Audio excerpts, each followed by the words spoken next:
আজকে আমাদের কক্সবাজারের সেকেন্ড দিন।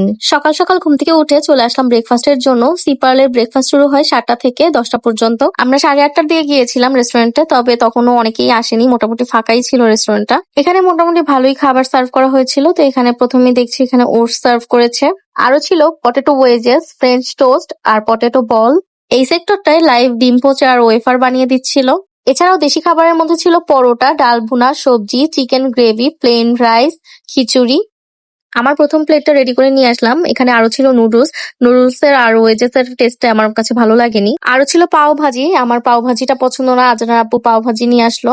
এরপর একটু বাংলা খাবার ট্রাই করলাম। বাংলা খাবারগুলো মোটামুটি টেস্ট ঠিক ছিল। এই সেক্টরটা ইংলিশ ব্রেকফাস্ট। এখানে বিভিন্ন ধরনের bread, cake, jam, jelly, butter, বিভিন্ন ধরনের ক্রসেন্ট, আরো রয়েছে ডোনাটস। এই ডোনাটস গুলো লাইভ ওরা মেক করে দেয়। এছাড়াও বিভিন্ন ধরনের কেকস আর দুধ সেমাই ছিল। আমি এখানে কয়েক রকমের ডেজার্ট আইটেম নিয়েছি, যেহেতু আজান কিছু খায়নি, ও ঘুমিয়েছিল। আরো এখানে ফ্রুটস এর মধ্যে ছিল পাইনাপেল, গুয়াভা, ওয়াটারমেলন। আর এই সেক্টরটাতে রয়েছে ফ্রেশ জুস বানিয়ে নেওয়ার সিস্টেম, তবে এটা কমপ্লিমেন্টারি না, এটা পে করে তারপরে নিতে হবে। আর এই সাইডটা রয়েছে detox water, cucumber juice, orange juice, lassi আর ম্যাঙ্গো জুস, তবে এগুলো সবই ফ্লেভারড জুস। আরো রয়েছিল টি কফির সেক্টর। খাবার মোটামুটি ভালোই ছিল, তবে এটা যেহেতু 5 স্টার মানের একটি রিসোর্ট, তো এখানে বিফের একটা আইটেম দিতেই পারতো ওরা। তবে গেস্টদের সাথে বিহেভিয়ার ওদের খুব একটা ভালো লাগেনি। আমি তো প্রথমেই বলেছি আজান ঘুমিয়ে গিয়েছিল, তো ওর জন্য এই ডেজার্ট গুলো আমি রুমে নিয়ে যেতে চেয়েছিলাম, বাট ওরা কোনোভাবেই অ্যালাউ করছিল না। বাট আমি সাইমনে যখন ছিলাম তখন আমি ওদের প্যাক করে খাবার রুমে নিয়ে গিয়েছিলাম, ওরা নিজেরাই প্যাক করে দিয়েছিল। পরবর্তীতে অনেক ইনসিস্ট করার পরে আমাকে অ্যালাউ করে খাবারগুলো নেওয়ার জন্য। আর ওনাদের খারাপ সার্ভিস সম্পর্কে এর আগেও আমি ফেসবুকে অনেকগুলো পোস্ট পেয়েছিলাম, অনেকের কাছে শুনেছিলাম এত টাকা পে করে একটা রিসোর্টে থাকবো অথচ সেখানে সার্ভিস ভালো হবে না, এটা খুবই দুঃখজনক। আমরা টোটাল 5টা রুম নিয়ে ওখানে ছিলাম, আর 5টা রুমেই এসি নিয়ে প্রবলেম চলছিল। রাতের বেলা ওনারা টেম্পারেচার কমিয়ে রাখে আর দিনের বেলা টেম্পারেচার বাড়িয়ে রাখে, যেখানে দিনের বেলা রোদের কারণে অনেক বেশি গরম লাগে। আর সবচেয়ে বড় রুমটা ছিল ফাতেমাদের স্টুডিও রুম। ওই রুমটার ফিল্টারটা এত বেশি ময়লা ছিল যে রুমটা ঠান্ডাই হচ্ছিল না। পরের দিন লোক ডেকে তারপরে ফিল্টারটা সার্ভিসিং করা হয়, এরপরে রুমটা ঠান্ডা হয়। শুধুমাত্র রিসোর্টটা অনেক বড় এবং সুন্দর বলেই হয়তো মানুষ এখানে যায়, বাট ওদের সার্ভিসিংটা অনেক খারাপ। এরপরে আমরা ব্রেকফাস্ট শেষ করে চলে আসি বে লাউঞ্জে। বে ওয়াচের যেই লাউঞ্জটা আছে সেটা।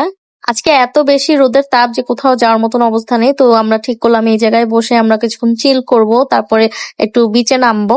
আজান তো গতকাল থেকে আসার পর থেকেই ও বিচে যাওয়ার জন্য একদম অস্থির হয়ে যাচ্ছিল, বারবারই বলছিল কক্সবাজার যাব। মানে এটা যে কক্সবাজার ও বুঝতে পারছিল না, ও ভাবছিল যে বিচটাই কক্সবাজার। এরপরে ওর বাবা আর আঙ্কেলদের সাথে বিচে গিয়ে মজা করে, এরপরে এই যে কিটটা দিয়ে খেলা শুরু করে। এই কিটটা দিয়ে খেলার জন্যই মেইনলি ও এখানে আসতে চেয়েছিল, তো ওর বাবা ওর সাথে খেলে।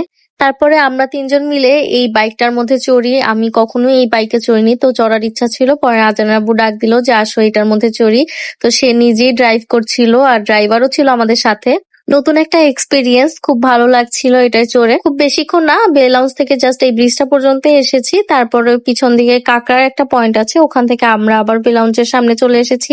তো এতটুকুতেই আমাদের 300 টাকা দিতে হয়েছিল, মনে হয় 15 থেকে 20 মিনিট হবে। এরপরে উপরে এসে বে লাউঞ্জ থেকে মাল্টা জুসটা খাই, এটার প্রাইস সম্ভবত 300 টাকা ছিল। বে লাউঞ্জে যে ছাউনি দেওয়া জায়গাটা আছে, আমরা এখানে বসে অনেকক্ষণ আড্ডা দিচ্ছিলাম। এই যে রাফসান ভাই, সে অনেক মজার মানুষ, সবাইকে হাসাচ্ছিল। তারপর দুপুর হয়ে গিয়েছে, আমরা এত বেশি ক্ষুধার্ত ছিলাম, চলে গিয়েছি পালঙ্কিতে। সেম ভর্তা প্লেট আর লইট্টা ফ্রাই এগুলো তো রয়েছে। আজকে নিয়েছি কলার মোচার এই চপটা, এটা আমার কাছে অত বেশি ভালো লাগেনি, তবে অন্যদের কাছে ভালো লেগেছিল। আরো নিয়েছিলাম এই পাহাড়ি মোরগটা। এই মোরগটা ঝাল ঝাল খুব মজা লেগেছিল।